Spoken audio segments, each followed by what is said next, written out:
Hello, my friends. Welcome back to English Journey, the podcast. I'm Mark. This episode is a 1 hour listening and shadowing practice. It is a long, gentle story about life, change, courage, and personal growth. The language is slow, clear, and simple, perfect for beginning level learners. I want you to just listen and relax. You can listen many times. You can repeat the sentences aloud. You can shadow my voice if you like. This is how you train your ears, your mouth, and your brain to think in English naturally. This is not a grammar lesson. It's not a vocabulary list. It's a story. And stories are one of the best ways to improve your English. They help you understand real sentences, real feelings, and real conversations. If you like this video, please give it a thumbs up, subscribe to the channel, and share it with your friends. It really helps us make more lessons like this. So find a quiet place, take a deep breath, and let's begin this journey together. My name is Mark. I am 30 years old. I live in a small town near the sea. Every morning, I wake up early. I open my window and let the fresh air come in. The sky is usually soft and light. I like mornings. They feel like a new beginning. I make a cup of tea, sit by the window, and watch the sun slowly climb higher. Today is special. It is the first day of a new chapter in my life. I have decided to change something. For many years, I lived my life in the same way. Going to work, coming home, eating dinner, sleeping, and repeating it all again. It was not bad, but it was not exciting either. I felt like a small boat, always moving in circles and never exploring the open sea. I want to grow. I want to learn who I am. I want to become someone stronger, calmer, and kinder. This is why I made a small promise to myself. I will say yes to new experiences. From today, I will try one new thing every week. It does not matter if I succeed or fail. What matters is that I try. I smile when I read the words. They are simple, but they are powerful. Growth does not happen in one day. It is built slowly with small steps. As I drink the last sip of coffee, I feel a little nervous, but I also feel excited. Something inside me is changing, and this time I am ready for it. The first week I choose something simple, walking to work instead of taking the bus. It is not a big change, but it feels different from the very first step. The morning air is cool and fresh. I can feel the wind touching my face. The sky is still soft and pale, and the streets are quiet. As I walk, I start to notice many things that I never saw before. There is a small bakery on the corner, and the smell of warm bread comes out of the door. A cat is sleeping under a wooden bench. It is stretching its legs lazily in the sun. A father is holding his little daughter's hand. They are laughing about something together. These are small, ordinary moments, but they feel special because I am present. I'm not rushing. I'm not checking my phone. I'm just walking and seeing the world. It makes me think maybe there are beautiful things around me every day. I just never looked closely enough. At first, the walk is not easy. It is longer than I expected, and my legs start to feel tired. I think about stopping and catching a bus halfway. But then I remember my promise to try new things and not give up too quickly. So I keep walking. With every step, I feel a little stronger. The road feels a little shorter. The morning feels a little brighter. And somewhere inside me, a quiet voice says, "This is how change begins. One small step at a time." When I reach the office, I feel different. I feel awake and alive. I decide to do something else that is new. Talk to Anna. She is a colleague I often see in the lunchroom. She is always reading interesting books, and I have always wanted to speak with her. But I was too shy. I always thought she is too busy. She might not want to talk. Today, I decide to try. I smile, walk over, and say, "Hi, Anna, that book looks interesting. What is it about?" She looks up and smiles back. "Oh, it's about a woman who travels alone across Asia." Then she says, "I love stories about travel." So we start talking. At first, my voice is a little shaky. But soon the conversation feels natural. We talk about books. We talk about the places we want to visit. We talk about the best food we have ever tasted. And I discover that she is kind. She is funny and she is easy to talk to. Later, I realized something important. Most of my fears were only in my head. They were like shadows. They looked big and scary. But when I faced them, they disappeared. They went away. When I walk home in the evening, my legs are tired again. But my heart feels light. Today I did two new things. I walked to work and I spoke to someone new. They are small actions, but they mean a lot. At home, I write in my notebook. Today I took two steps. They were small, but they moved me forward. I felt the air on my face. I saw the world around me. I spoke without fear. And I learned that change begins with simple choices. I look at those words and smile. Growth is not a race. It is not about doing everything fast. It is a slow walk. One step, then another. And I am learning to enjoy the walk. The next morning, I walk again. This time, I notice even more. The sound of leaves under my feet. The smell of coffee from a cafe. The way the sunlight touches the rooftops. I say hello to the same cat on the bench. The father and daughter wave at me as I pass by. And in this moment, I understand something deeper. Small steps may look small, but they change the way we see the world. One day, after a long day at work, I decide to walk home by the sea. The sun is slowly setting.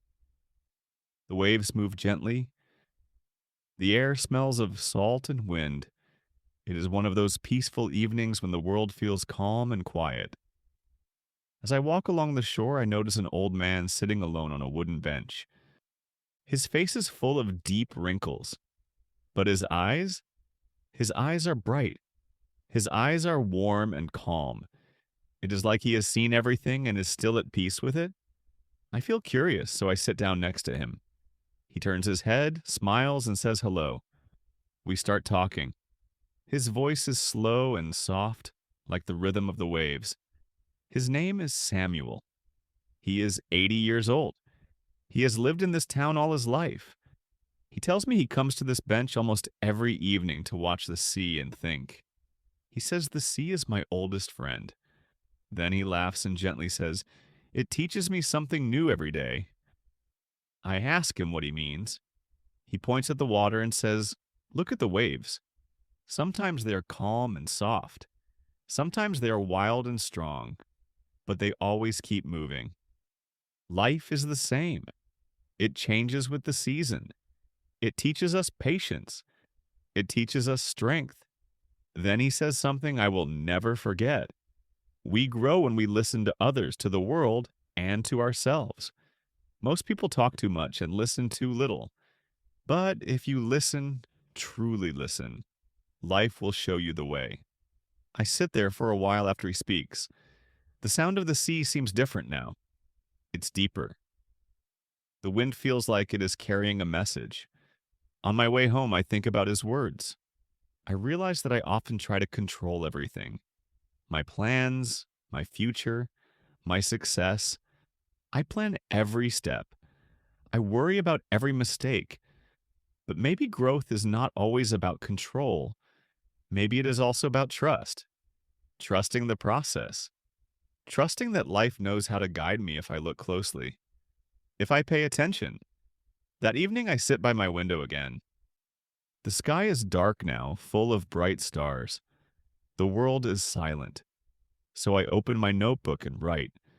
Today I learned to listen. I learned that wisdom often comes quietly.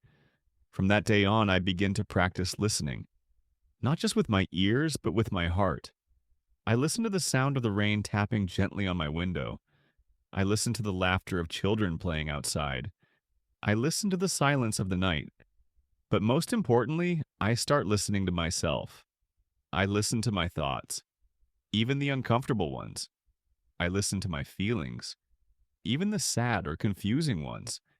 And I listen to my fears, not to run from them, but to understand them. Slowly, I begin to understand myself more deeply. I notice patterns in my thoughts. I notice what brings me joy and what causes me stress. I learn to be gentle with my emotions. I learn to be patient with my journey. Listening becomes a daily habit, a way to connect with the world and with who I am. And with each passing day, I feel a quiet transformation inside me. I feel a quiet change inside me. Life speaks all the time, in the wind, in the waves, in the people around us, and deep within our own hearts. All we have to do is listen. 2 weeks later, I decide to try something that scares me. Public speaking. Yes, public speaking. That means speaking in front of others. At work, there is a small team meeting every Friday. Usually I stay quiet and listen. But this time I raise my hand and offer to share a short idea about a new project. My heart beats fast. My hands are shaking. A voice in my head says, "You will make a mistake. People will laugh." But I remember the promise I made to myself. To try. To step into discomfort. To grow. I stand up and speak. My voice is soft at first, but it becomes stronger with every sentence. I share my idea clearly. When I finish, there's silence. Then my manager smiles and says, "That's a great idea, Mark.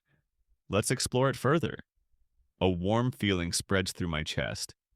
I feel proud, not because the idea was perfect, but because I had the courage to speak. Later, I write in my notebook, courage is not the absence of fear. It is doing something even when fear is present. Fear is part of life. Everyone feels it. But when we face it, even in small ways, it loses power over us. And every time we step forward, we become a little stronger. Now, not everything I try goes well. Some things go wrong, okay? And that is part of the journey too.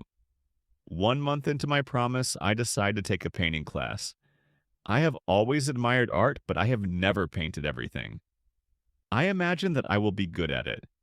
I imagine people will be surprised by my hidden talent. The reality is different. My first painting is a mess. The colors mix in strange ways. The shapes are not clear. Even the teacher looks confused when she sees it. For a moment, I feel disappointed. I feel frustrated. I want to quit. I want to say, this is not for me. But then I remember I did not promise to succeed. I promised to try. I keep painting. The second painting is still bad. The third one is slightly better. And the fourth one, well, it is not good, but it makes me smile. So I learn an important lesson. Failure is not the opposite of growth. It is part of growth. Every mistake teaches me something new. So I write in my notebook, I failed today, and I am grateful for it. But I am thankful because failure is a teacher too. As weeks pass, I notice something else. I am often too hard on myself. I expect too much. I want to change quickly, grow fast, improve every day. And when I don't, I feel frustrated. One evening, after a long day, I look in the mirror and say, "Why am I not better yet?" Then I remember something Samuel, the old man, told me. You should not shout at a flower and tell it to grow faster. You should give it water. You should give it sunlight, and you should give it time. I realize I must do the same for myself. Growth takes time. It needs patience. It needs care and kindness. That night, I write myself a letter. In the letter, I forgive myself for my mistakes. I thank myself for trying. I promise to treat myself with compassion, with kindness, with understanding, just as I would treat a friend. The next morning, I feel lighter. I walk to work slowly. I enjoy the cool wind. I smile at strangers. I even stop to watch the waves for a few minutes. I write in my notebook, being kind to myself is not weakness. It is strength. It gives me the energy to keep growing. Growth is not only about what happens inside us, it is also about how we connect with others. I used to think I had to do everything alone. but slowly I learned that sharing the journey with people makes it richer and more meaningful. One weekend, I decided to volunteer at a local community center. We help clean a park and plant flowers. I meet people of all ages, children, parents, grandparents. We laugh, we talk, and we work together. One woman tells me about her life. She moved to this town 5 years ago and felt lonely for a long time. She says volunteering changed everything. I found friends here. I found a purpose. Her words stay with me. We are all searching for connection, to feel seen, valued, and to be part of something bigger. Growth is not only about becoming the best version of ourselves, it is also about helping others grow too. At the end of the day, I feel tired, but I am happy. My hands are dirty, my back hurts, but my heart feels full. I write in my notebook, growth is not a solo journey, it is not an individual journey. It is something we build together. Now, sometimes growth means adding new things, but sometimes it means letting go. It means to remove something, to get rid of something. One day, I open a box at home and find an old notebook from 5 years ago. In the notebook, there are plans I never completed. There are goals I never reached. There are dreams that no longer matter. They are not important anymore. For a moment, I feel sad. It feels like failure. But then I realize something. It is okay to change. It is okay to outgrow old dreams, to become bigger than old dreams. The person I was 5 years ago is not the same person I am today.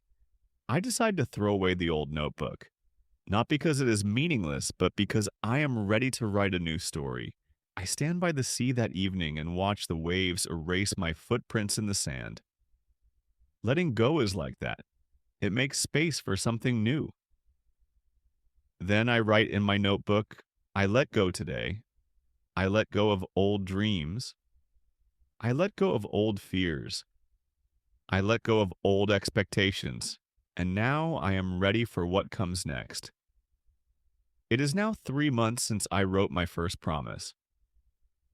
Many things have changed, but one of the most important lessons I have learned is this. True growth often happens in silence. One Sunday morning, I decide to spend the whole day alone. No phone, no internet, no plans. Just me, my thoughts, and the quiet around me. At first, it feels strange. My hands reach for my phone again and again. My mind feels restless. But after a while, something begins to change. The noise inside me, all the worries, all the doubts, all the plans, starts to fade. They start to disappear. I sit by the window and watch the clouds move slowly across the sky. I listen to the sound of the wind.